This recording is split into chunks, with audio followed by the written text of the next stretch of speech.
అందరికీ శుభోదయం. మనందరం మళ్ళీ తులసి దళంలో కలుస్తున్నాం ఈరోజు. ముందుగా గురువందనం చేస్తున్నాం. ఈ సృష్టిలోని సమస్త గురు మండలికి నా హృదయపూర్వక ఆత్మ ప్రణామాలు. అలాగే మనకు జ్ఞానాన్ని అందిస్తున్న అత్రి సార్కి, తులసి సార్కి, ఈ సద్గురు మూమెంట్ నిర్వాహకులైన ఉపన్యాసం మేడం, వంశకిరణ్ గారు, దీన్ని నిర్వహిస్తున్న జూమ్ క్లాసులు నిర్వహిస్తున్న వాళ్ళందరికీ కూడా నా హృదయపూర్వక ఆత్మ ప్రణామం. నాకు జన్మనిచ్చిన నా తల్లిదండ్రులకు నా హృదయపూర్వక ఆత్మ ప్రణామం. ఇక్కడికి వచ్చిన మీ అందరికీ కూడా నా ఆత్మ ప్రణామాలు. ఓకే ఫ్రెండ్స్, వాయిస్ బాగుందా మేడం? మేడం కొద్దిగా ఇంక్రీజ్ చేస్తే బాగుంటుంది, కొంచెం పెంచండి మేడం. Thank you. అయితే మనకు మొన్న కొన్ని చదువుకున్నాము తులసి దళంలో. అంటే ఇంకా ధ్యానం చేస్తూ ఎప్పుడు కూడా మనము బుద్ధి నిర్వాణం వైపు మాత్రమే మరల్చినప్పుడు, శాశ్వతంగా నిర్వాణం వైపు మరల్చినప్పుడు అందులోనే స్థితి చేసి ఉంచండి అని చెప్తున్నాను. అందులోనే సదా మనుగడ సాధించడం అంటే ధ్యానం. ధ్యానం అంటే మామూలుగా కళ్ళు మూసుకొని రెండు చేతులు లాక్ చేసుకొని కూర్చోవడమే కాకుండా ఆలోచన రహిత స్థితిలో ఉన్నప్పుడు ఆ శూన్యత్వాన్ని అనుభూతి చెందుతూ ఉంటాం కదా, ఇంకప్పుడు మనము ఆ శూన్యత్వంలోనే ఉండడానికి ప్రయత్నం చేయాలి. అంటే ఒక ధ్యానం చేసినప్పుడే కాకుండా భౌతికంగా కూడా, బాహ్యంగా కూడా దాన్ని ఆచరించాలి. అదేవిధంగా యద్భావం తద్భవతి అంటే మరి ఇప్పుడు కూడా మనం ఏదైతే భావిస్తున్నామో అది మన భౌతిక వాస్తవంగా మారుతుంది. అంటే చూడండి, మన ఆలోచనలు, భావాలు ఎలా ఉంటున్నాయి, మన భావనలు. మనం వినాశకర ధోరణి అంటే ఎవరినైనా హింసించాలి, బాధించాలి అంటే, ఎవరైనా మనం ఒక చిన్న మాట అన్నా కూడా దానికి ఏం ఆలోచిస్తాము, వాళ్ళని ఇంకా ఎలా అనాలి, వాళ్ళకు ఎదురు మాటలు ఎలా ఇవ్వాలనేది, లేదంటే వాళ్ళకు అంత మంచి జరగొద్దు, వాళ్ళు నాశనం అయిపోవాలంటే ఇలాంటి ధోరణి ఉన్నప్పుడు మన ఆలోచన ఏంటి, అవతలి వ్యక్తిని, అవతలి వాళ్ళను నాశనం చేయాలి. ఆ వినాశకర ధోరణి వల్ల మనకే వినాశకర ఫలితాలు వస్తాయి, వాళ్ళకు వెళ్ళడం కాదు. మనకే వినాశకర ఫలితాలు అంటే మనల్ని మనమే నాశనం చేసుకుంటున్నాము. అదేవిధంగా నిరాశజనక ధోరణి అంటే కొంతమందికి ఏంటంటే దేని మీద ఆశ అనేది ఉండదు ఇంకా. అంటే ఎటువైపు కూడా వాళ్ళు ప్రతి దాంట్లో నిరాశనే వ్యక్తపరుస్తుంటారు. నాకు వస్తుందా, నాకేం రాదు, ఇంకా నాకు నాతోని కాదు, ఇంకా నేనేం చెయ్యలేను అంటే ఇలాంటి నిరాశ ధోరణి ఉండడం వల్ల అలాంటి ఫలితాలే వస్తాయి. అంటే విపరీత ఫలితాలు వస్తాయి. ఆశాజనకంగానే ఉండాలి కదా మరి, నిరాశజనకంగా ఉండడం వల్ల అలాంటి ఫలితాలే వస్తాయి. అదేవిధంగా ఆశాజనక ధోరణి వల్ల సత్ఫలితాలు వస్తాయి. అంటే ప్రతి దానిలో కూడా ఆశ అనేది ఎండిపోవద్దు ఎప్పుడు కూడా. అంటే దేన్నైనా నేను సాధిస్తాను, నేను ఈ పని చేస్తాను అంటే నాకు ముందు ముందు మంచి, అంటే నాకు ఎప్పుడు కూడా మంచి శుభ ఫలితాలే ఉంటాయి. ఇట్లా ఆశాజనక ధోరణి వల్ల ఏంటి అంటే మనకు అన్ని ఫలితాలు కూడా సత్ఫలితాలే వస్తాయి. అదేవిధంగా అద్భుతకర ధోరణి అంటే అద్భుతం ఏదైనా అంటే, నేను చాలా బాగా, ఇప్పుడు నేను ఈ క్లాస్ చెప్తున్నాను, నేను బాగా చెప్పగలను. నేను ఇంకా ప్రతిదీ ఏ పని చేసినా కూడా, ఏదైనా కోర్సు నేర్చుకున్నా, లేదంటే మనం ఆఖరికి వంట చేసినా కూడా నేను చాలా అద్భుతంగా చేస్తాను. నేను ఈరోజు వంట అద్భుతంగా చేస్తాను అంటే ఇలా అద్భుతకర ఆలోచన ఎప్పుడైతే మన లోపల వస్తుందో అది అద్భుతంగా తయారైతుంది. మనం చేసేదైనా ఏదైనా కూడా అద్భుత ఫలితాలే మన జీవితంలో లభిస్తాయి. అందుకే మనం ఎప్పుడైతే ఏదైతే కావాలనుకుంటామో మన లోపల కోరిక తీవ్రంగా ఉంటుంది. తీవ్రంగా అంటే దాన్ని నెరవేర్చుకోవాలంటే మరి ఏం చేయాలి? ఆ తీవ్రంగా ఏదైతే కోరుతున్నామో త్రికరణ శుద్ధితో నమ్మాలి దాన్ని, చేసే పనిని. మనం అంటే త్రికరణ మనస వాచ కర్మ అంటే దాని మీద మనసు పెట్టాలి, మన వాక్కు ద్వారా అయినా గూడా అలాగే మనం చేతల ద్వారా. ఇవన్నీ 3 గూడా నమ్మకంతో చేయాలన్నట్టు. అదేవిధంగా నిశితంగా యోచన చేసినది. అంటే ఒక ఆలోచన, ఒక పని జేయాలనుకుంటాము. అంటే ఏం జేస్తాం దాని గురించి ఆహ్, ఇది రైటా? రాంగా? అంటే ఇది ఇలా చెయ్యొచ్చా? లేదా? అలా నిశితంగా యోచన చేసి, ఉత్సాహంతో ప్రయత్నం చేసినది. దాన్ని ఉత్సాహంతో చేయాలన్నట్టు. అప్పుడు ఏదైనా సరే అది తప్పకుండా అయి తీరుతుంది.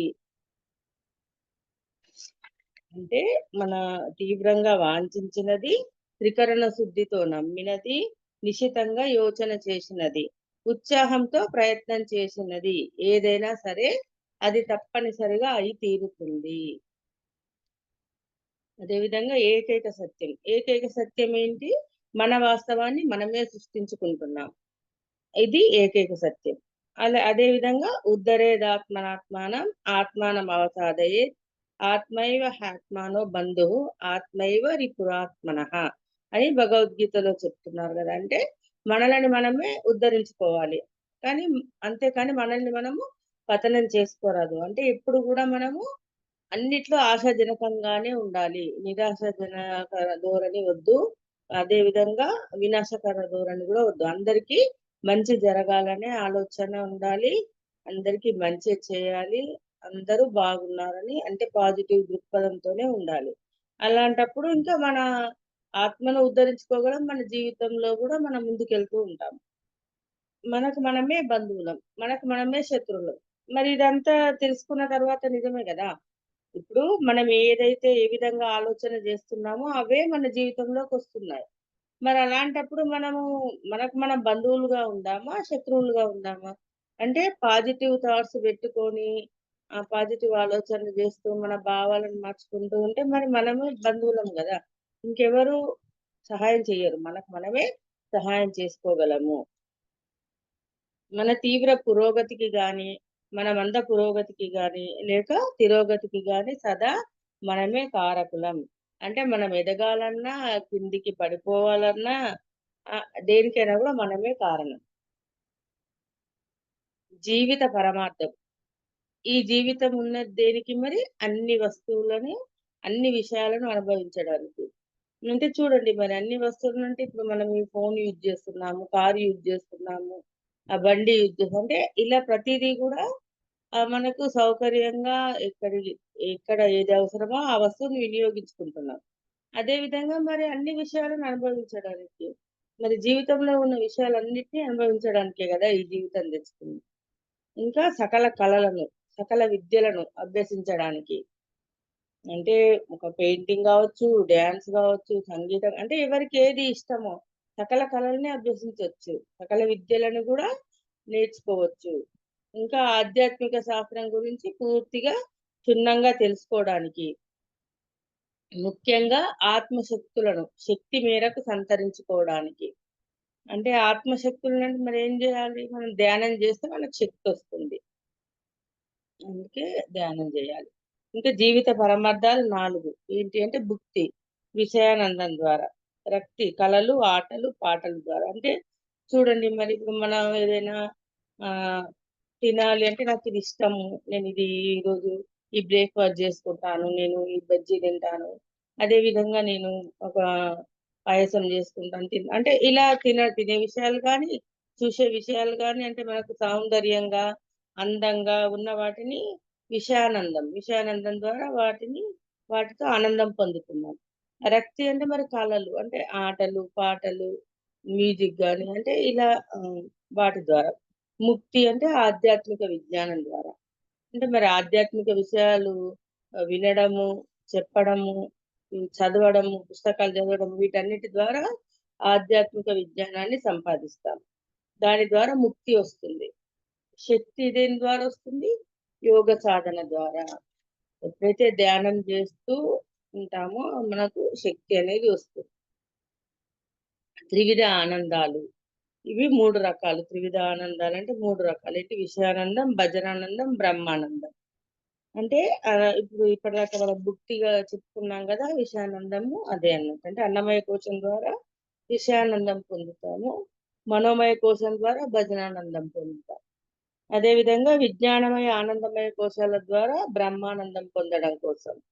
అంటే ఈ 3 కోశాల ద్వారా మనము ఈ 3 రకాల ఆనందాల్ని తీసుకుంటున్నాము. అంతిమ ధ్యేయాలు. మనం త్రికాల జ్ఞానులం కావాలి. అలాగే త్రిలోక సంచారులం కావాలి. ఈ మాంసపిండాన్ని మంత్రపిండం చేయాలి. అంటే మరి త్రికాల జ్ఞానులము అంటే భూత, భవిష్యత్, వర్తమానంలో మూడిట్లలో గూడా జ్ఞానం తెలుసుకోవాలి. అంటే మనం ఇప్పుడు చూడండి కళల ద్వారా ఏం చేస్తున్నాము? మనం గతంలో జరిగిన దాన్ని తెలుసుకుంటున్నాము. వర్తమానంలో జీవిస్తున్నాము. అదే విధంగా అంటే వర్తమానంలో ఉన్న ఈ జీవితంలో వచ్చిన సమస్యలు, సంఘటనలకన్నిటికీ గతంలో కారణం తెలుసుకున్నాము. మరి వర్తమాన క్షణాన్ని తెలుసుకున్న తర్వాత ఏం చేస్తున్నాము? అంటే నా వర్తమాన నా వాస్తవానికి నేనే సృష్టికర్తనని తెలుసుకొని దాని నుంచి విముక్తులవుతున్నాం. మళ్ళీ భవిష్యత్తును గూడా చూసుకుంటున్నాం. అంటే 3 త్రికాల జ్ఞానులము కావాలి. 3 కాలాల్లో జరిగేటివి గూడా మనము జ్ఞానం పొందాలి. అలాగే త్రిలోక సంచారులం. మరి భౌతిక లోకంలో తిరుగుతున్నాము. అదే విధంగా మన ఆత్మ అంతరంగంలోకి వెళ్తున్నాము. మరి ఆహ్, హాస్టల్ ట్రావెల్ గూడా చేస్తున్నాం గదా! అంటే త్రిలోక సంచారులం మీద. అదే విధంగా మాంసపిండాన్ని మంత్రపిండం చేయాలి. అంటే మనం ఎప్పుడు గూడా ధ్యానం చేస్తూ ఆత్మతో అనుసంధానమై ఉంటే, మనం వచ్చింది ఒక ఈ జీవితం కొరకే కాదు. అంటే మనకెన్నో జన్మలు ఉన్నాయి. అలాగే దాన్ని అర్థం చేసుకొని జీవిస్తున్నాం గాబట్టి, ఈ భౌతిక శరీరానికే ప్రాముఖ్యతనివ్వకుండా, మన ఆత్మతో అనుసంధానమై, ఆ చైతన్యం మూల చైతన్యం నుంచి వచ్చామన్న జ్ఞానంతో ఎప్పుడూ ఎరుకతో ఉండాలి.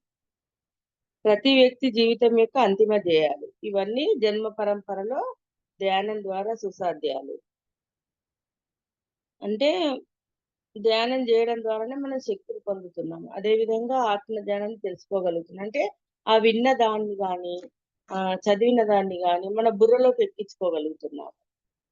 అంటే మరి ఏకాగ్రతతో ఉండడం ద్వారా మన మైండ్ గాని, మనసు గాని అంటే ఆహ్, మనం స్వాధీనం చేసుకోగలుగుతున్నాం. మనం విన్నదాన్ని ఆచరణలో పెట్టగలుగుతున్నాము. అందుకే ప్రతి వ్యక్తి జీవితం యొక్క అంతిమ ధ్యేయం ఏంటి అంటే ఇంకా జన్మ పరంపరలో ధ్యానం ద్వారానే సుసాధ్యమవుతుంది. అంటే ధ్యానం చేయడం ద్వారానే ఆ అంతిమ ధ్యేయాన్ని చేరగలము. ఏ జన్మలో ఈ అంతిమ ధ్యేయాలను సాధించడానికి పూనుకుంటామో, ఆ జన్మ ఆఖరి జన్మ అయి తీరుతుంది. అంటే మరి ఎన్నో జన్మలు తీసుకుంటూ వచ్చాం గదా!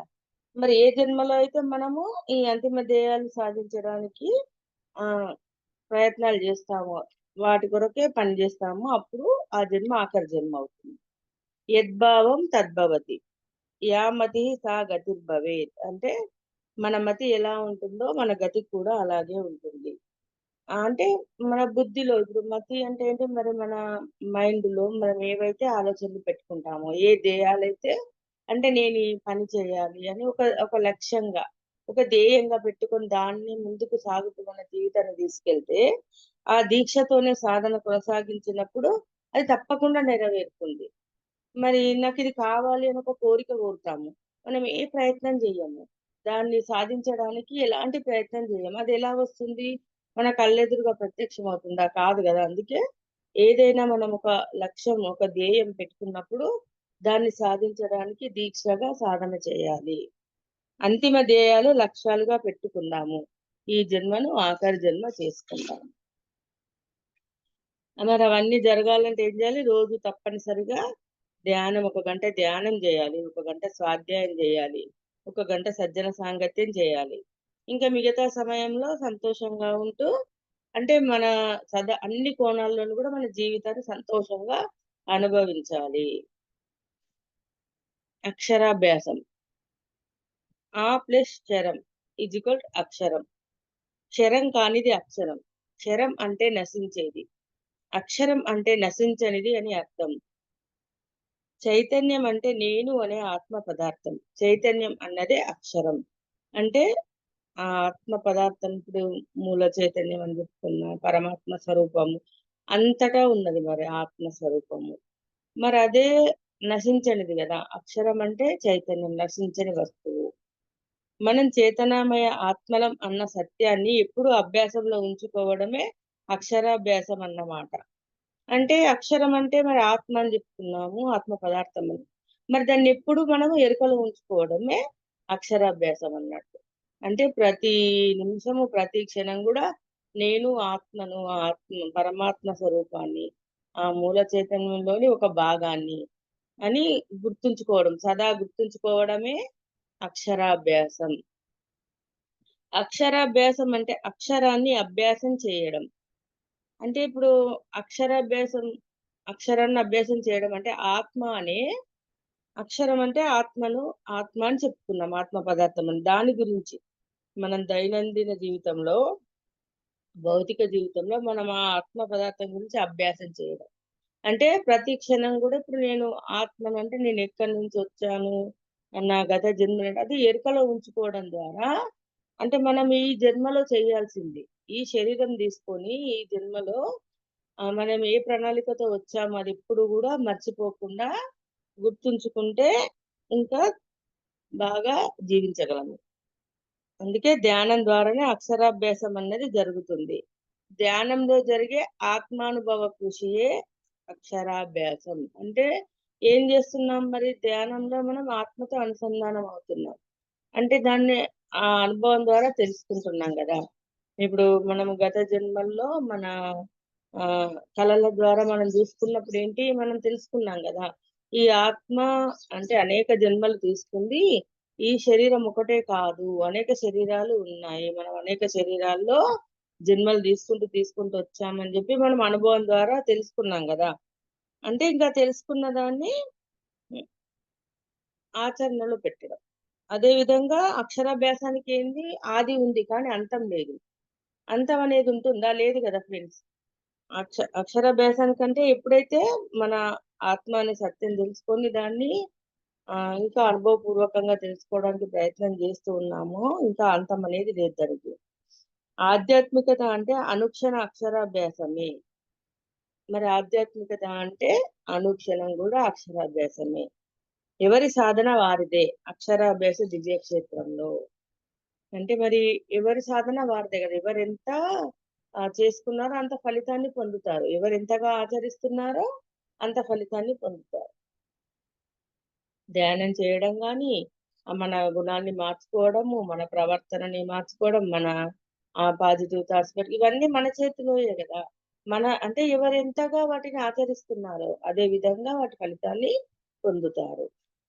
తక్షణ కర్తవ్యం, కర్తవ్యనిష్ఠుడు. అంటే తత్ ప్లస్ క్షణం, తక్షణం. తక్షణం అంటే ప్రస్తుత క్షణం.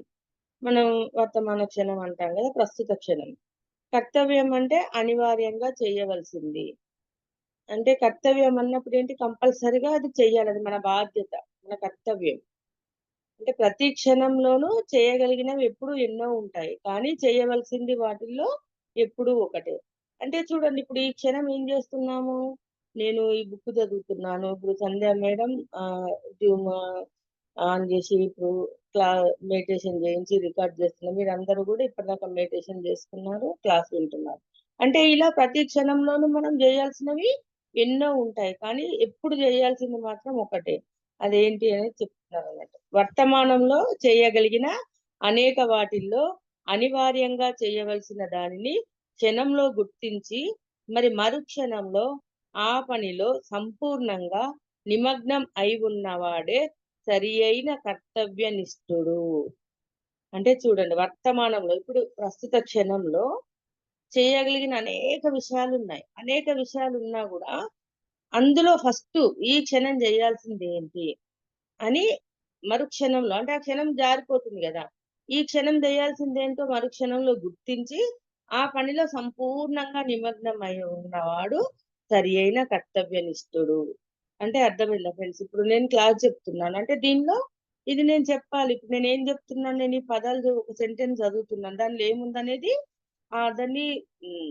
స్వీకరిస్తూ నేను దాన్ని మీకు అర్థమయ్యేలా ఇంకా చెప్పడానికి ప్రయత్నం చేస్తున్నా. అంటే సంపూర్ణంగా దీనిలో నిమగ్నమై ఉన్నాను. అదే సరియైన కర్తవ్యం. అంటే ఏ పని చేసినా గూడా ఆ పనిలో సంపూర్ణంగా నిమగ్నమై చేసినప్పుడే సరియైన కర్తవ్యనిష్ఠుడు. తక్షణ కర్తవ్యం అంటే ఈ వర్తమాన క్షణంలో చేయవలసిన పని అన్నమాట. మన మరి ఇతర మానసిక పరిస్థితులు కానీ, బయటి వాతావరణ పరిస్థితులు కానీ క్షణం రూపాంతరం చెందుతూనే ఉంటాయి. అంతే గదా! ఇప్పుడు మన మనసులో ఆలోచనలు ఒకదాని తర్వాత ఒకటొస్తూనే ఉంటది. అదే విధంగా భౌతికంగా గూడా ఈ క్షణం మళ్ళీ ఉండదు గదా! మారుతూనే ఉంటుంది గదా! ప్రతి క్షణము బయట వాతావరణం గూడా మారుతూనే ఉంటుంది. చూడండి మీరు ధ్యానానికి కూర్చున్నప్పుడు 5:00 అప్పుడు మబ్బుగా ఉంది. మరిప్పుడు చూడండి మళ్ళీ సూర్యుడొచ్చేస్తున్నాడు, వెలుతురొచ్చేస్తుంది. అంటే అదే విధంగా ప్రతి క్షణం గూడా వాతావరణము మారుతుంది. మన మానసిక పరిస్థితి గూడా మారుతుంది. ఇవి క్షణం రూపాంతరం చెందుతూనే ఉంటాయి. అలా నిరంతరం రూపాంతరం చెందుతూ ఉండే ప్రతి క్షణంలోనూ, ప్రతి పరిస్థితిలోనూ తగిన కర్తవ్య నిష్టను కలిగి ఉండాలి.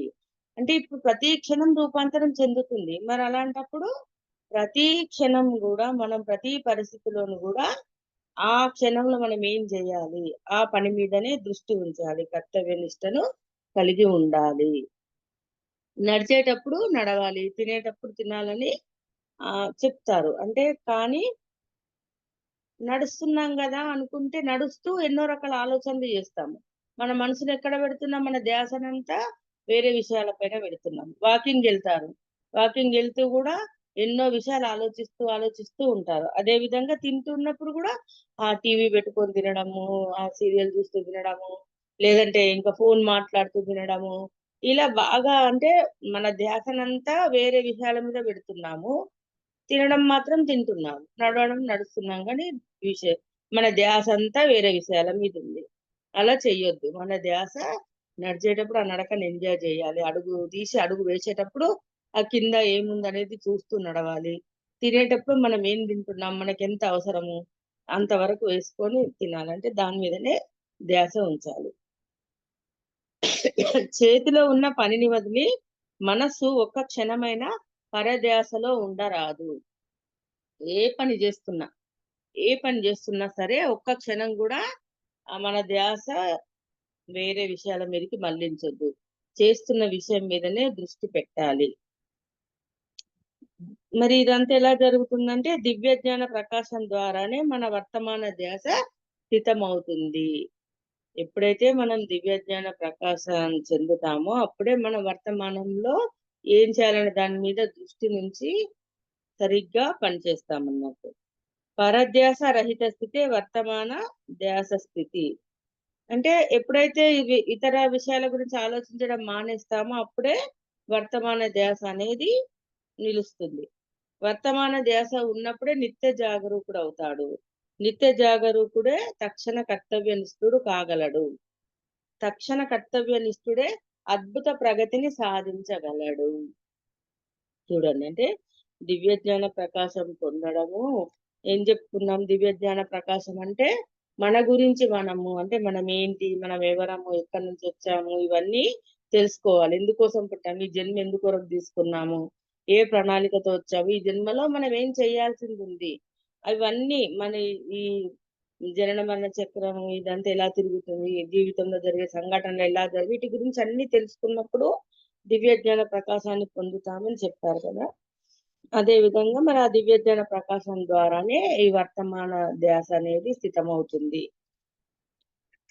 వర్తమాన దశలో ఉన్నప్పుడే నిత్యం జాగరూకతగా ఉంటాము. నిత్య జాగరూకతతో ఉన్నప్పుడు ఈ క్షణంలో చేయాల్సిన పనిని సక్రమంగా నెరవేరుస్తాము.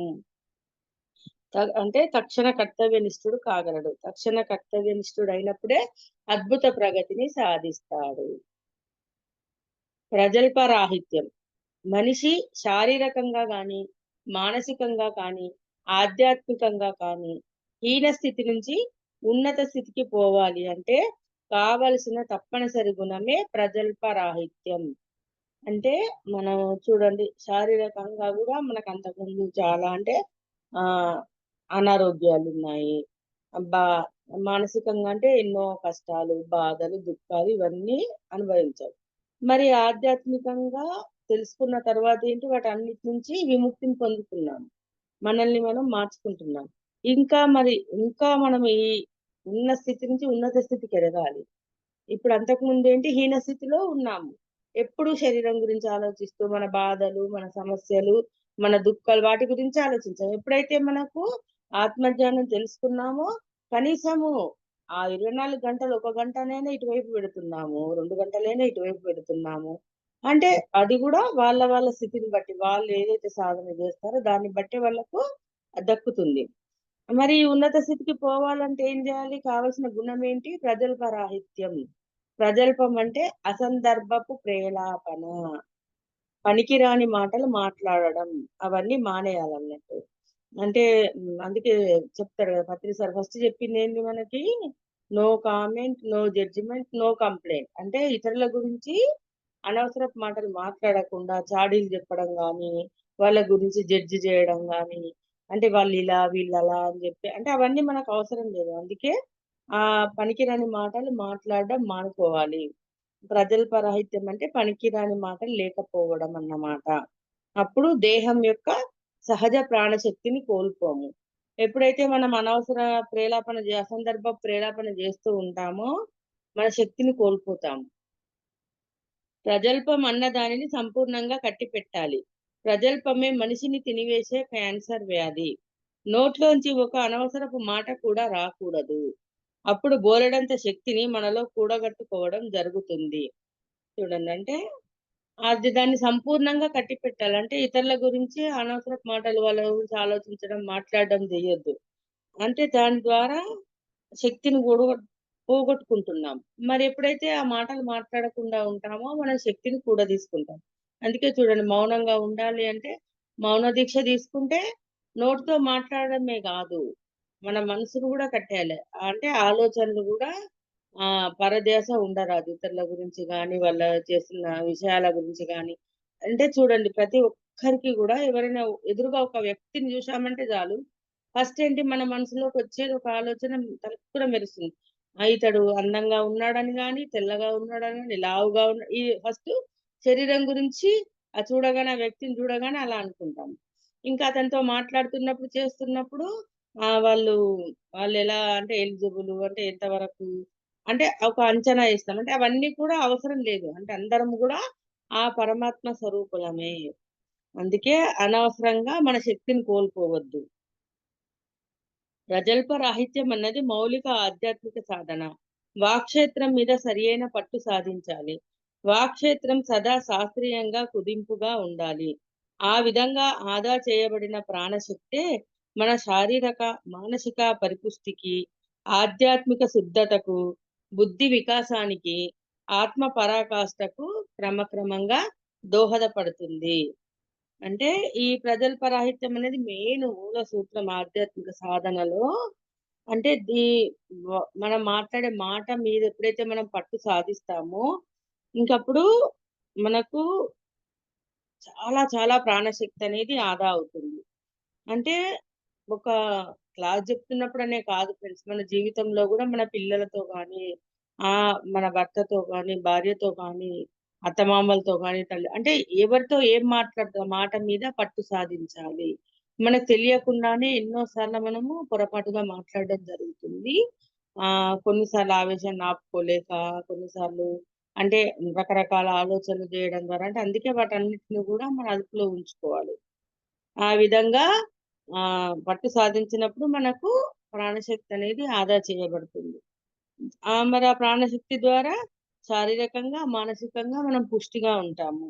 అదే విధంగా ఆధ్యాత్మిక శుద్ధతకు, బుద్ధి వికాసానికి, ఆత్మ పరాకాష్ఠకు కూడా దోహదపడుతుంది. మరి ఆదా చేయబడిన ప్రాణశక్తి ద్వారా ఇవన్నీ సాధించగలము. ప్రజల్ప సహితుడెప్పుడు నిర్వీర్యుడే. అంటే ఎప్పుడు అసందర్భపు ప్రేలాపన జేస్తూ ఉన్నారనుకోండి, వాళ్ళ శక్తి అంతా నిర్వీర్యం అయిపోతుంది. ప్రజల్పరహితుడెప్పుడు వీర్యుడే. ప్రజల్పరాహిత్యంలో ఉన్నాము. మనము అనవసరంగా వేరే వాళ్ళ గురించి మాట్లాడడం లేదు. అప్పుడు మనకు వీర్యవంతం అంటే శక్తి ఆదా చేయబడుతుంది గాబట్టి వీర్యుడే. అందుకే భోగకామికి కానీ, మోక్షకామికి కానీ ప్రజల్పరాహిత్యం అన్నది అనివార్యం. అంటే ఇక్కడేంది మళ్ళా భోగకామికంటే, భోగకామికని ఎందుకు జెప్తున్నారంటే మరి చూడండి మనం ఏదైనా భోగాలు అనుభవించాలి, సుఖంగా ఉండాలి, సంతోషంగా ఉండాలని కోరుకుంటాం. మరి వాటికి కూడా అవసరమే గదా! వాటికి కూడా అసందర్భ ప్రేలాపన అనేది చెయ్యనప్పుడే ఆ భోగాలను గూడా పొందగలుగుతాము. లేదంటే ఆ భోగాలను గూడా పొందలేము. అదే విధంగా మోక్షాన్ని మోక్షగామికి గూడా మోక్షం పొందాలన్నా గూడా ఈ ప్రజల్పరాహిత్యంలో ఉండాలి. క్రియాయోగం. క్రియ అంటే చర్య, విషయం. యోగం అంటే చేయవలసిన సాధన. కనుక క్రియాయోగం అంటే తప్పనిసరిగా చేయవలసిన చర్య, విషయం. అంటే క్రియాయోగం అంటే తప్పనిసరిగా చేయవలసిన సాధన. తపస్వాధ్యాయ ఈశ్వర ప్రణిధానేన క్రియాయోగః. అంటే ఇది పతంజలి మహర్షి చెప్పిన రాజయోగ సూత్రాలలో ప్రధానమైంది. తపస్సు, స్వాధ్యాయం, ఈశ్వర ప్రణిధానం అనబడే అసలైన 3 ప్రక్రియలు సంపూర్ణంగా కలిసినప్పుడే క్రియాయోగం అవుతుంది. అంటే తపస్సు అంటే ఇప్పుడు మనము ఋషులు వెనకటికి అడవుల్లోకి వెళ్ళి ఆ సన్యాసం తీసుకొని తపస్సు చేయడం కాదు ఫ్రెండ్స్. అంటే మనం ధ్యానం చేస్తూ, స్వాధ్యాయం చేస్తూ హ్మ్. మరి ఒక్క నిమిషం. తపస్సు అంటే శారీరకమైన, భౌతికమైన అవసరాలను అంటే తిండి, నిద్ర మొదలైన వాటిని క్రమక్రమంగా తగ్గించుకుంటూ రావడం. భౌతికంగా మనం అంటే తిండి గాని, నిద్ర గాని క్రమక్రమంగా తగ్గించుకుంటూ రావడం అన్నట్టు తపస్సు. స్వాధ్యాయం అంటే ఆత్మ వికాసానికి 100% దోహదకారి అయ్యే గ్రంథాలను అధ్యయనం చేయడం. క్రమక్రమంగా ఇంకా అధికం చేయడం. ఆ పుస్తకాలు చదవడము స్వాధ్యాయం. అంటే ఆత్మ వికాసానికి ఏదైతే అవసరమో అవి చదువుతూ ఉండాలి. ఈశ్వర ప్రణిధానం అంటే అంతా దైవమయం. సర్వం కల్విదం బ్రహ్మ అన్న ఎరుకను సదా కలిగి ఉండడం. అంటే మరి మనమంతా ఆ పరమాత్మ స్వరూపం ఉన్నదంతా పరమాత్మ స్వరూపమే. సర్వాంతర్యామి. అంతటా ఉన్నది. సర్వం కల్విదం బ్రహ్మ. ఈ బ్రహ్మాండంలో ఉన్న ప్రతి దాంట్లోనూ గూడా ఆ మూల చైతన్యమే ఉన్నది. అంటే దీన్ని మనం బాగా ఆచరణలో పెట్టినప్పుడు అది ఈశ్వర ప్రణిధానం అవుతుంది. అంటే ఈ 3 మన శారీరకంగా, భౌతికంగా అవసరాలు ఏవైతే ఉన్నాయో వాటిని తగ్గించుకుంటూ రావడము క్రమక్రమంగా. తిండి, నిద్ర మొదలైన వాటిని.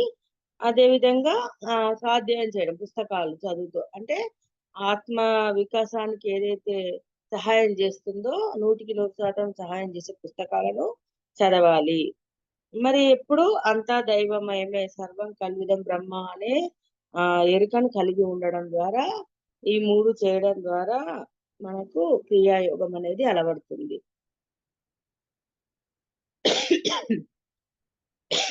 మరి ఇవన్నీ దేని ద్వారా సాధ్యమవుతాయంటే ఎప్పుడైతే రోజు ధ్యానం చేస్తూ ఉంటామో, మరి మళ్ళీ మనం భౌతికంగా ధ్యానం నుంచి బయటకొచ్చినాక గూడా మన ఎరుకను ఏ పని జేస్తున్నామో దాని మీద ధ్యాస నుంచి పని జేయడము.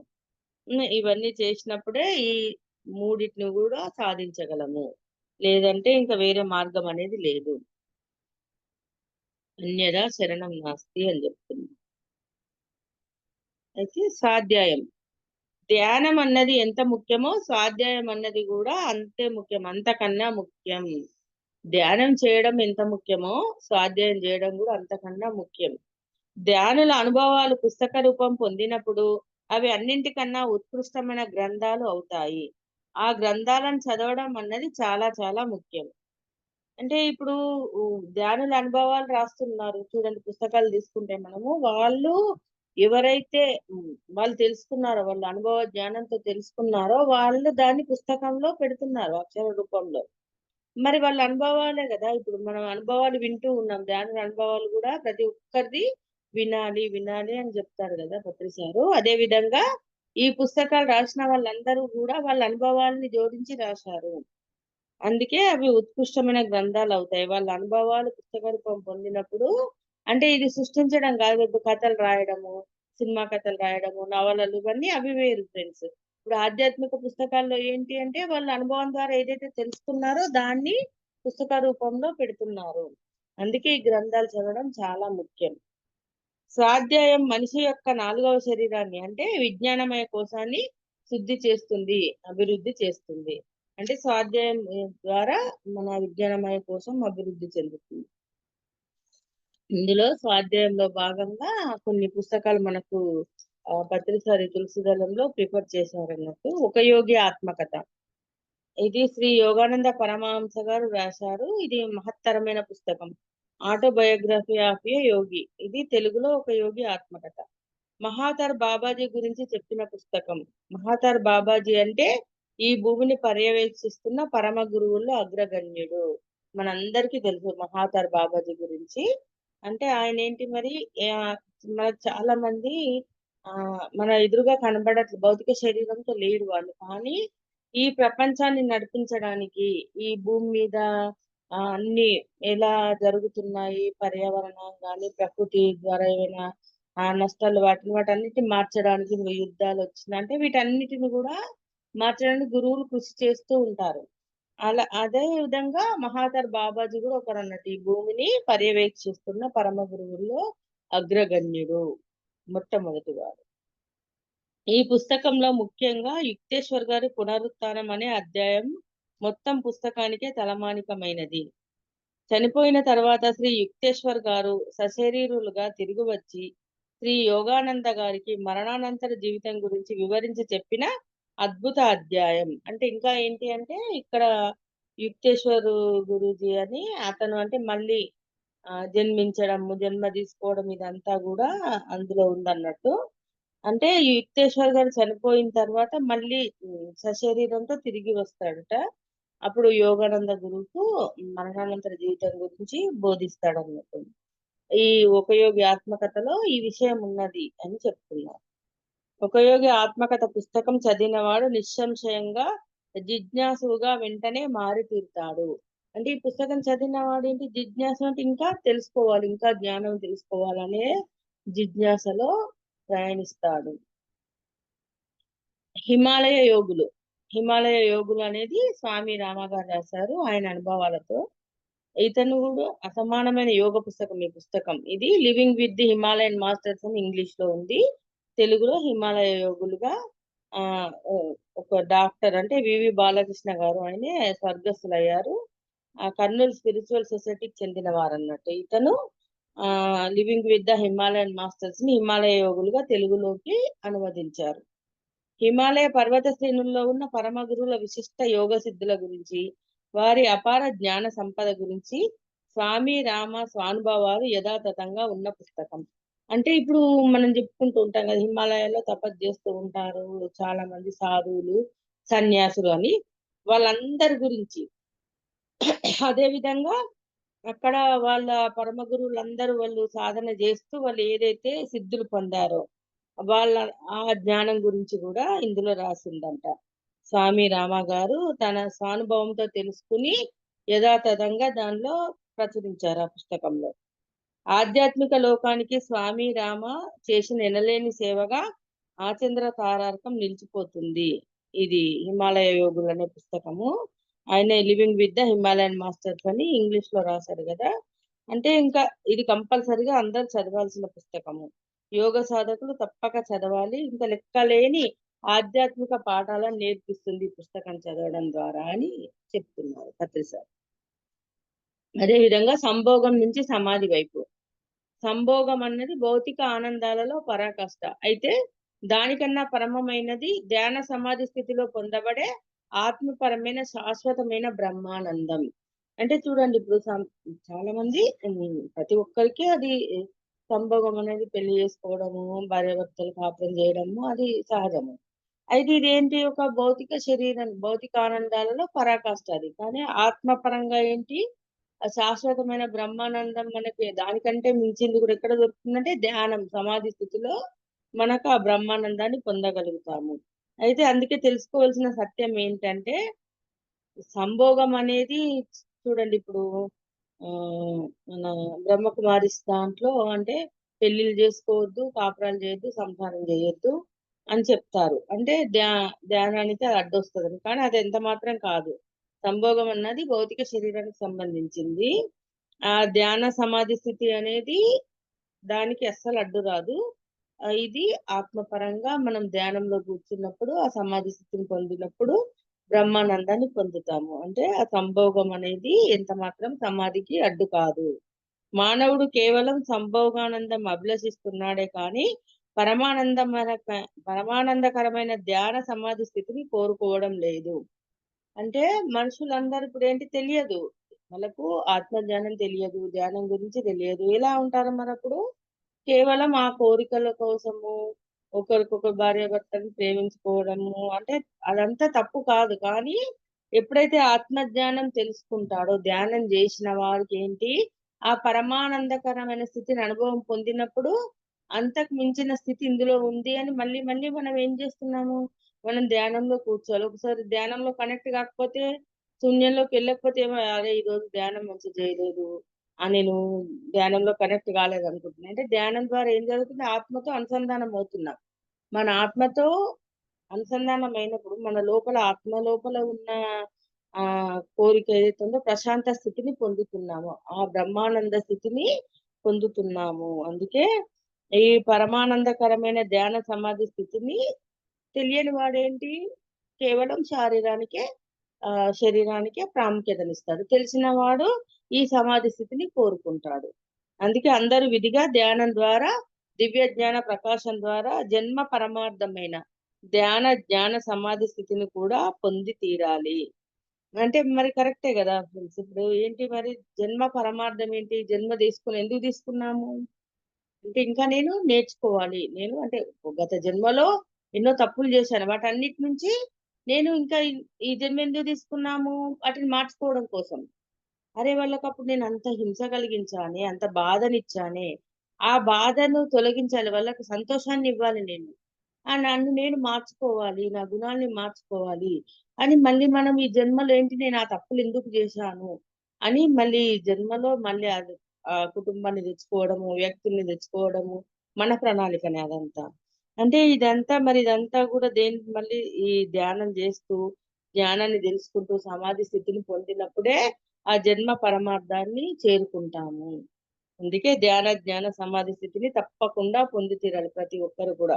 దివ్య జ్ఞాన ప్రకాశం ద్వారా, ధ్యానం ద్వారా జ్ఞాన సమాధి స్థితిని పొంది తీరాలి అనేది ఓషో రజనీష్ యొక్క పరమ సందేశం. అంటే ఈ సంభోగం నుంచి సమాధి వైపు అనే పుస్తకాన్ని ఓషో రజనీష్ గారు రాశారు.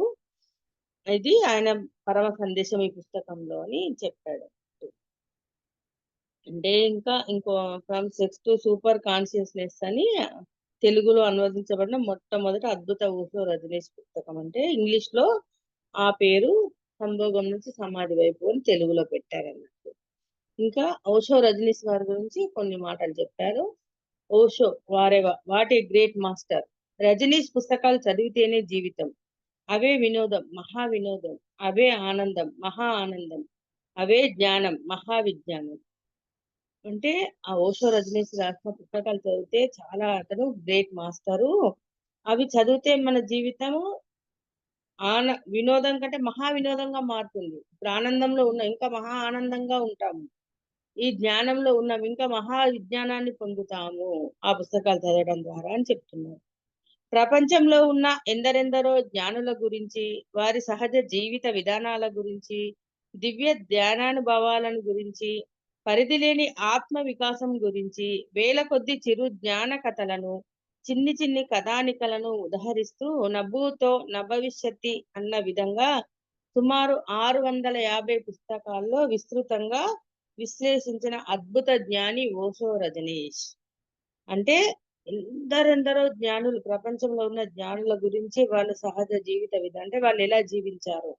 ఈ జ్ఞానులంతా వాళ్ళ జీవనాన్ని ఎలా సహజంగా జీవించారు. వాళ్ళందరి అనుభవాలు, వాళ్ళందరి జీవిత విధానం వీటన్నిటి గురించి కూడా చిన్న చిన్న కథల్లో ఉదహరిస్తూ రాశారంట. ఒక 650 పుస్తకాలు రాశారట ఓషో గారు. నూతనం, నిస్సంకోచం, నిర్భయం, నిత్యానందమయం అయిన జీవన శైలిని దివి నుంచి భువికి సాహసించిన దివ్యమూర్తి ఓషో రజనీష్. అంటే కొత్తగా ఇంకా నూతనంగా అంటే మళ్ళీ రాసేటప్పుడు ఎటువంటి సంకోచం లేదు, భయం లేదు, నిర్భయంలో నిత్యానందమయం. అంటే అలా అలా ఉంటాయన్నట్టు ఆయన రాసిన పుస్తకాలన్నీ కూడా దివి నుంచి భూమికి దించడానికి మనందరినీ ఆత్మ జ్ఞానంలో ఉంచడానికి ఆయన ప్రయత్నం చేశాడని చెప్పి చెప్తున్నారు. ఓషో రజనీష్ అని కొంతమంది ఏంటంటే ఒక దురభిప్రాయం ఉంది. అంటే ఆయన ఇట్లా ఇప్పుడు సంభోగం నుంచి సమాధి వైపు అని రాశారు కదా, సెక్స్ గురించి. అంటే కొందరేంటి పుస్తకాలు చదవకుండానే ఆయన ఒక అలాంటి మాస్టర్ అన్న అభిప్రాయం ఏర్పరచుకుంటారు. కానీ ఆ అదంతా ఆయన నిందించే వాళ్ళంతా కూడా ముదనష్టపు జాతకులు అని చెప్తున్నారు ఖత్రి సార్. అదేవిధంగా లోబ్సాంగ్ రాంపా. ఈ లోబ్సాంగ్ రాంపా 1979లో ఈ లోబ్సాంగ్ రాంపా రాసిన పుస్తకం ఖత్రి సార్ చదివారంట. అది యూ ఫర్ ఎవర్ అనే పుస్తకం. అంటే ఆ పుస్తకం చదవడం ద్వారా ఆ తన జీవిత లక్ష్యాన్ని నాకు ఎరుకపరిచిన నా ప్రథమ ప్రియతమ ఆధ్యాత్మిక పరోక్ష గురువు శ్రీ లోబ్సాంగ్ రాంపా అని చెప్తున్నారు. ఇతడు ఒక టిబెట్ యోగి, 20వ శతాబ్దంలో సాటి లేని గొప్ప టిబెట్ యోగి. అంటే కారుణ్యమూర్తి. ఇతను ఈ పుస్తకం చదివించాడు నా చేత. ఈ పుస్తకం చదివి అంటే ఆ టైంలో లేడు, కానీ ఖత్రి సార్‌కి ఆ పుస్తకం చదవాల్సిన అవకాశం వచ్చిందన్నట్టు. ఇప్పుడు చూడండి మనం ఆహ్, ఇప్పుడు జూమ్ నిర్వహిస్తున్నాము. మరి ఎంతో మంది మాస్టర్స్ ఎన్నో రకాల పుస్తకాలు ఒక్కొక్కరు ఒక్కొక్క పుస్తకం తీసుకుంటున్నారంటే ఎలా? అది మనకు ఆ మాస్టర్స్ యొక్క అనుగ్రహము, ఆ విశ్వం నుంచి వచ్చిన సందేశం కావచ్చు, ఏదైనా మన ముందుకు ఆ బుక్ వస్తుంది. అదే విధంగా పత్రి సార్ కూడా అప్పుడు యూ ఫర్ ఎవర్ అనే పుస్తకాన్ని చదవడం ద్వారా తన జీవిత లక్ష్యం ఏంటో తెలుసుకున్నాడన్నట్టు. సూక్ష్మ శరీర యానం గురించి, దివ్య చక్షువు గురించి, ఆకాశపు రికార్డుల గురించి, మరణానంతర జీవితం గురించి, వీటన్నిటి గురించి కూడా తను ఏవైతే తెలుసుకున్నాడో లోబ్సాంగ్ రాంప తన స్వానుభవంతో తెలుసుకుని వాటి సహాయంతో తిరుగులేని విధంగా రాశాడు. అవన్నీ ఆ పుస్తకంలో వివరించాడు. అదే విధంగా ఒక 20 అద్భుత పుస్తకాలు రాశాడు. ఇలాంటి పుస్తకాలని చదివితేనే మనకు ఆధ్యాత్మిక శాస్త్రం సుపరిచితం అయ్యేది. రిచార్డ్ బాక్ అంటే ఆ లోక్‌సంగ్ రాంప గురించి చెప్పి రిచార్డ్ బాక్ అని ఇతను కూడా ఒక హ్మ్. అంటే ఇంగ్లీషు మనము ప్రాచీన దేశాలు చెప్పుకుంటాం గదా, అతనన్నట్టు. సంపూర్ణ ఆధ్యాత్మిక వికాసానికి సంపూర్ణ ప్రతిరూపం రిచార్డ్ బాక్. ఆయన పుస్తకాలు Jonathan Livingston Seagull, Illusions, Bridge Across Forever, One, Running from Safety, ఇవన్నీ గూడా ఆధ్యాత్మిక జ్ఞానమణులు. అంటే ఉదాహరణకు 'ఇల్యూషన్స్' అనే ఒక పుస్తకము తీసుకుంటే అందులో ఒక ఆణిముత్యం ఏంటి అంటే, the mark of your ignorance is the depth of your belief in injustice and tragedy. అంటే అన్యాయం, విషాదం అనేవి ఉన్నాయని మీరు ఎంత ప్రగాఢంగా నమ్మితే, వాస్తవానికి అంతగా అజ్ఞానం మీకు ఉందన్నమాట అని దీని మహా అర్థం. అంటే చూడండి ఎప్పుడు కూడా అన్యాయం ఉంది, విషాదం ఎప్పుడు మన జీవితంలో విషాదం ఉందని మనం ఎప్పుడు నమ్ముతూ ఉంటామో, అవే జరుగుతూ ఉంటాయి. అందుకే అది అజ్ఞానంలో ఉన్నట్టు. ఆ పుస్తకంలో ఇవన్నీ తెలియజేశారన్నట్టు. అందుకే తింటే గారెలే తినాలి, చదివితే రిచార్డ్ బాక్ పుస్తకాలే చదవాలి అని చెప్తుంది. అదే విధంగా కాస్టనేడా, డాన్ యువాన్ అని ఆధునిక ఆధ్యాత్మిక శాస్త్రజ్ఞుల్లో ఆధ్యాత్మిక శాస్త్ర అధ్యాపకులు. అంటే పుస్తకాలు రాయడమే కాదు, ఇంకా దాన్ని అందరికీ చదివి వినిపించాడు. ప్రప్రథమ శ్రేణి వారు ఈ కాస్టనేడ్ డాన్ యువాన్ అనే అతను. డాన్ యువాన్ చెప్పిన ఒక సూత్రం, జిజ్ఞాసువు ముముక్షువు అయినప్పుడు అచిర కాలంలోనే అతడు జ్ఞానిగా మారి సాధన పరిసమాప్తి ద్వారా చివరికి ద్రష్ట అవుతాడు. ఆధ్యాత్మిక విద్యాభ్యాస విధి విధాన క్రమంలో ఉన్నవి 4 దశలు. జిజ్ఞాసువు, ముముక్షువు, జ్ఞాని, ద్రష్ట. అంటే ద్రష్ట, ఋషి. జిజ్ఞాసువు అంటే సత్యసిద్ధ సత్యసిద్ధి ప్రాప్తికి ప్రప్రథమంగా దృఢ నిశ్చయుడు అయినవాడు. అంటే ఏంటి మనము సత్యసిద్ధి దేని వల్ల లభిస్తుందంటే మనం ఆత్మ అనేది తెలుసుకోవడం. సత్యం ఏంటి అని శోధించాలని తెలుసుకోవాలని ఎప్పుడైతే దానికోసం కృషి చేస్తామో, ఆ దృఢ నిశ్చయంతో ఉంటామో వాళ్ళని జిజ్ఞాసువు అంటారు. అంటే జ్ఞానం తెలుసుకోవాలి. ఆత్మ అనేది ఏంటి? ఎక్కడి నుంచి వచ్చాము? ఇవన్నీ తెలుసుకోవడానికి ఎప్పుడైతే ప్రయత్నం చేస్తామో జిజ్ఞాసువు. ముముక్షువు అంటే ఇంకా సత్య సాధనలో పూర్తిగా నిమగ్నుడైన వాడు. ముముక్షు అని ఎవరినంటారంటే ఇంకా సత్యాన్ని శోధిస్తూ, దాన్ని పట్టుకోవడానికి, దాన్ని ఆచరిస్తూ మన నిత్య జీవితంలో ఇప్పుడు ఆత్మ అని చెప్పుకోవడం ఒకటే సరిపోదు ఫ్రెండ్స్. అంటే ప్రతి క్షణం కూడా మనము ఆత్మ, నేను ఆత్మ చైతన్యము, ఆ మూల చైతన్యం యొక్క ఒక శకలాన్ని అని ఎప్పుడైతే మనం భావిస్తూ ఉంటాం, మన సాధనలో మనం ప్రతిరోజు ప్రతి క్షణం కూడా దాన్ని ఆచరిస్తూ ఉంటాము. ముముక్షు అంటారు. జ్ఞాని అంటే సత్య సాధన చివరి దశలలో సత్య సిద్ధి పొందినవాడు. జ్ఞాని అంటే ఇలా సాధన చేస్తున్నాడు, సత్యం గురించి సాధన చేస్తూ చేస్తూ చివరి దశల్లో సత్య సిద్ధి పొందిన వాడిని జ్ఞాని అంటారు. ద్రష్ట ఋషి అంటే దివ్య చక్షువు కలిగిన వాడు, ఇతర లోకాలను వీక్షించగలిగిన వాడు. అంటే చూడండి, దివ్య చక్షు అంటే థర్డ్ ఐ అని చెప్పుకుంటాం కదా. అంటే మరి మనం ఇతర లోకాల్లో ఏం జరుగుతుంది, అక్కడ ఏముంది అన్ని తెలుసుకుంటూ ఉండడము. గత జన్మల్ని తెలుసుకున్నాము, మరి హాస్టల్ ట్రావెల్ చేస్తున్నాము, హాస్టల్ గా ఆ లోకాల్లో ఏముంది అనేది కూడా తెలుసుకుంటున్నాం కదా. వాటిని చూసిన వాడు. ఇప్పుడు పుస్తకం ఆత్మాయనం పుస్తకంలో లోకాలు ఇలా ఉంటాయి, ఒక్కొక్క లోకంలో ఇలా, సూక్ష్మ లోకంలో ఇలా ఉంటుంది, మనోమయ లోకంలో ఇలా ఉంటుందని తెలుసుకున్నాం. దాన్ని చూసినప్పుడు దాన్ని వీక్షించిన వాళ్ళను ద్రష్ట అంటారు. ఆ లోకాలన్నీ చూసిన వాళ్ళను ద్రక్ష అంటారు. అంటే ఇప్పుడు ఆయన చేశాడు కదా మనకు ఆ పుస్తకాన్ని, ఆత్మన పుస్తకాన్ని పీటర్ రిచర్డ్ గారు. ఆయన వెళ్ళారు కదా, ఈ శరీరంతో ఉన్నప్పుడే అన్ని లోకాలను తిరిగి వచ్చాడు. అంటే వాళ్ళని ద్రష్ట అంటారు, ఋషి అంటారు. డాన్ యువాన్ గురించి, మరి అతని ఇతర గురువుల సహచరుల యోగ సిద్ధుల గురించి, వారందరి పరిపక్వ ఆత్మ జ్ఞానం గురించి డాన్ యువాన్ శిష్యుడు కార్లోస్ కాస్టనెడా వ్రాసిన అద్భుత పుస్తకాలను ఇంగ్లీష్ భాష తెలిసిన వారు చదివి తీరాలి, అధ్యయనం చేయాలి. అంటే ఇక్కడ డాన్ యువాన్ శిష్యుడు కార్లోస్ కాస్టనెడా అన్నట, అతని పేరు. డాన్ యువాన్ గురువు అయితే అతని శిష్యుడు కాస్టనెడా అన్నట్టు. అంటే ఇతను ఏం చేశాడు, తన గురువు గురించి అలాగే ఇతర గురువుల గురించి, వాళ్ళ యోగ సిద్ధి, వాళ్ళు ఏదైతే సాధించారో ఆ సిద్ధుల గురించి, అవన్నిటి పరిపక్వ ఆత్మజ్ఞానం గురించి కూడా తెలుసుకున్నాడు. తెలుసుకొని వాటన్నిటిని మనకు అందించాడు ఇంగ్లీష్ లో. ఇంగ్లీష్ భాష తెలిసిన వారు తప్పకుండా చదవాలి అని చెప్తున్నారు. ముముక్షు యొక్క శత్రువులు అంటే, ఈ ముముక్షు అంటే ఏం చెప్పుకున్నాం ఇక్కడ, సత్య శోధనలో సత్య సాధనలో నిమగ్నుడై ఉన్నవాడు. మరి ఇతడికి 4 రకాల శత్రువులు, వాటి నుంచి రక్షించుకోవాలి. అవేంటి? భయం ఒకటి, 2 పరిమిత జ్ఞానం, 3 సిద్ధుల ద్వారా వచ్చే అహంకారం, 4 వృద్ధత్వపు భావనలు. అంటే ఇప్పుడు భయం ముముక్షు యొక్క మొదటి శత్రువు. ముందుగా అన్ని రకాలైన భయాలను జయించాలి. అంటే నాకేమో జరుగుతుందని, నాకు ఇలా జరిగిందని, నేను ఈ పని చేస్తే ఏమన్నా అవుతుంది, ఇలాంటి భయాలన్నిటిని వదిలించుకోవాలి. అదేవిధంగా మన ఆత్మలో చూడండి, ఇప్పుడు మనకు ఎంత జ్ఞానం విన్నా, ఎన్ని నేర్చుకున్నా, ఎంత మెడిటేషన్ చేసినా కూడా భయం అనేది ఉండేది నాకు. ఎప్పుడైతే నాకు వంశీ సార్తో పరిచయం అయ్యి ఈ కళల ద్వారా నేను నా జన్మల్ని చూసుకుంటూ వచ్చానో, అంటే అక్కడ మూల కారణం తెలుస్తుంది. మనం భయం అనేది మనం ఇతరులను భయపెట్టాము. ఇతరులను మన హింస ద్వారా కానీ, వాళ్ళని భయపెట్టడం ద్వారా ఆ భయం అనేది మన ఆత్మ లోపల ఉండిపోయింది మనకు.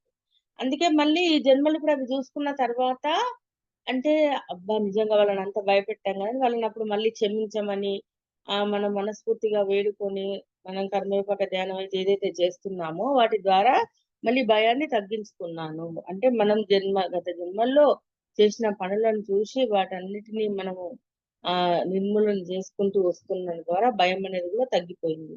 అదే విధంగా పరిమిత జ్ఞానం. అయితే ఈ జ్ఞానం, భయం తొలగినప్పుడే జ్ఞానం అనేది మనకు మొలకెత్తుతుంది. ఈ ప్రాథమిక పరిమిత జ్ఞానాన్ని పూర్ణ జ్ఞానం అనుకునే ప్రమాదం ఎప్పుడూ ఉంటుంది. అంటే ఇప్పుడేంటి మనకు తెలిసిందేంటి కొంచెం. ఇప్పుడేంటి, అంతకుముందు ధ్యానం చేయాలని ఒక విషయం తెలిసింది, ధ్యానం చేసాం. ధ్యానం ద్వారా మన ఒక స్థితిని, ఒక శూన్యత్వ స్థితిని పొంది హ్యాపీగా ఉంది ధ్యానం చేస్తే అనుకున్నాం. దాని తర్వాత ఏం జరిగింది, ఇంకొక స్టెప్ అంటే ఇప్పుడు మనం ఎందుకు మన జీవితంలో ఈ సమస్యలు ఉన్నాయి, ఈ సంఘటనలు వచ్చాయని చెప్పి మనం అడిగి కర్మధ్యానం చేసి తెలుసుకున్నాము. అంటే ఆ స్టెప్ ద్వారా ఇంకేంటి, మనము ఎలా ఉండాలి, మన ప్రవర్తన మార్చుకోవాలి, మన గుణాల్ని మార్చుకోవాలి, అరిషడ్ వర్గాలను అదుపులో ఉంచుకోవాలి, ఇవన్నీ తెలుసుకుంటూ ఒక్కొక్కటి ఆచరిస్తూ వస్తున్నాము. అయితే ఇప్పుడు ఇది పూర్ణ జ్ఞానం అవుతుందా? కాదు కదా. ఇది మనం తెలుసుకున్నది పరిమిత జ్ఞానం మాత్రమే. పూర్ణ జ్ఞానం అని అనుకోవద్దు. ఎప్పుడు కూడా పూర్ణ జ్ఞానం అని అనుకునే ప్రమాదం ఉంటుంది, కాదు. పరిమిత జ్ఞానం అన్నది ముముక్షు యొక్క 2వ శత్రువు. ఆ గండం నుంచి తప్పించుకోగలిగితే సిద్ధులు సంక్రమిస్తాయి. సిద్ధులు సంక్రమించి గర్వం సంభవిస్తే అది తిరిగి పతనానికి దారి తీస్తుంది. అంటే ఈ పరిమిత జ్ఞానాన్ని పూర్ణ జ్ఞానం అనుకున్నాం అనుకోండి, అది మళ్ళీ 2వ శత్రువు మనకు. అంటే అక్కడ మళ్ళీ ఆ ప్రమాదం అనేది ఎదురవుతుంది. ఇంకా హ్మ్. ఈ దీని నుంచి గూడా మనం తప్పించుకోగలిగితే అంటే ఇంకా ఉంది నేను తెలుసుకోవాల్సింది. అనంతంగా ఉంది. ఈ అనంతమైన జ్ఞానం అని ఎప్పుడైతే అర్థం జేసుకుంటామో, దాని నుంచి గూడా బయటపడతాము. దాని నుంచి బయటపడ్డప్పుడు మనకు సిద్ధులు సంభవిస్తాయి. ఆ సిద్ధులు సంభవించినప్పుడు గూడా జాగ్రత్తగా ఉండాలన్నట్టు. లేదంటే పతనానికి దారి తీస్తుంది. అంటే సిద్ధులను సంపాదించి తీరాలి. కానీ గర్వం రాకుండా మనల్ని మనం కాపాడుకోవాలి. అంటే ఓకే. సిద్ధులను సంపాదించడం కోసం నువ్వు ఎన్ని ప్రయత్నాలు జేసి నేర్చుకొని ధ్యానం జేస్తూ, జ్ఞానం నేర్చుకుంటూ, ఆత్మ విజ్ఞానంలో ఉంటూ సాధిస్తాము. సాధించాకేంది మరి గర్వం అనేది రావద్దు. మళ్ళీ అహంకారం అనేది రావద్దు. సిద్ధుల ద్వారా వచ్చే అహంకారం అన్నదే ముముక్షువు యొక్క మూడవ శత్రువు. ఎప్పుడైతే మళ్ళీ నేను గొప్పవాడిని, నేనిది జేశాను మన ఉదాహరణకు రావణాసురుడు చూడండి. అతడెంతో జ్ఞాని బ్రహ్మ జ్ఞానాన్ని పొందాడు. బ్రహ్మ కొరకు తపస్సు చేశాడు. కానీ దాన్ని ఏం జేశాడు? అంటే మొత్తము ఈ ప్రపంచాన్నంతా నేనే ఆక్రమించాలి. హ్మ్.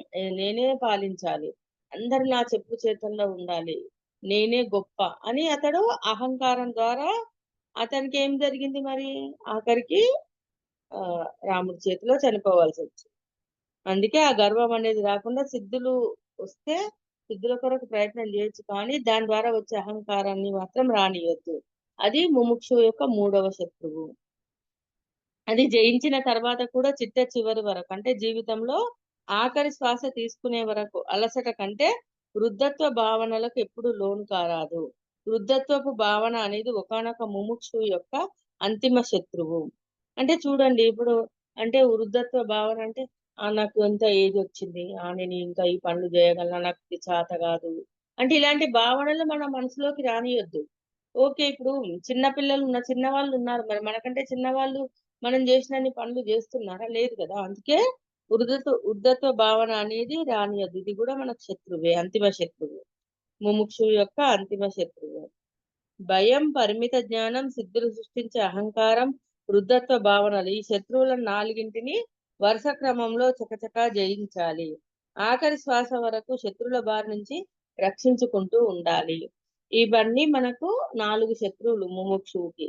అంటే సత్య సాధనలో నిమగ్నుడైన వాడికి ఈ 4 నుంచి తప్పించుకోవాలి.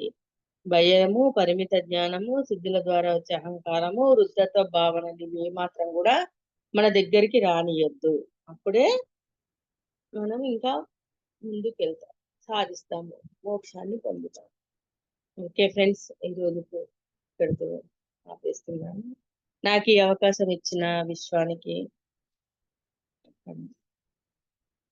గురువులందరికీ కూడా వేల వేల కృతజ్ఞతలు.